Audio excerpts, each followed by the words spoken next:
یہ ربوہ سے ایک بچی نے سوال بھیجا ہے، کہتی ہیں کہ وطن کی محبت ایمان کا حصہ ہے۔ ٹھیک ہے.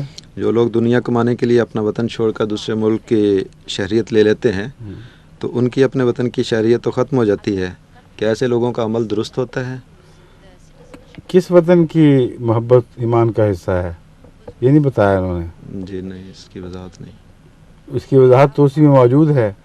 جب اللہ کے رسول نے یہ نہیں فرمایا کہ فلاں وطن کی محبت ایمان کا حصہ ہے، تو جو بھی کسی کا وطن ہو اس کی محبت اس پر فرض ہو جائے گی. بس وہ لوگ جو کسی غرض سے کسی ضرورت سے باہر جاتے ہیں اور قرآن کریم اس کو ناپسند نہیں کرتا بلکہ اس بارے میں حوصلہ بڑھاتا ہے.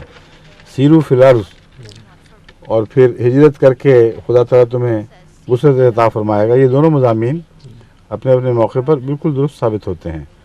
بس نہ صرف یہ کہ منع نہیں، بلکہ قرآن کریم چاہتا ہے کہ مسلمان دنیا میں پھیل جائیں، اور اگر کسی اور ملک کو اپنا ملک بنا لیا جائے تو پھر وہ آپ کا وطن ہے، پھر اس سے محبت کرنی چاہیے. محبت میں اسلام ایک پابندی لگاتا ہے کہ جو اعلیٰ دینی تقاضے ہیں ان کو نظر انداز کر کے کوئی محبت نہیں ہوگی، کیونکہ الحب فی اللہ ہے. وہ محبت جو اللہ کی محبت سے ٹکراتی نہیں وہ جائز ہے، اور جس حد تک وہ نہیں ٹکراتی اس حد تک کوئی نقصان نہیں ہے، خواہ اس وطن کا کوئی نام بھی ہو.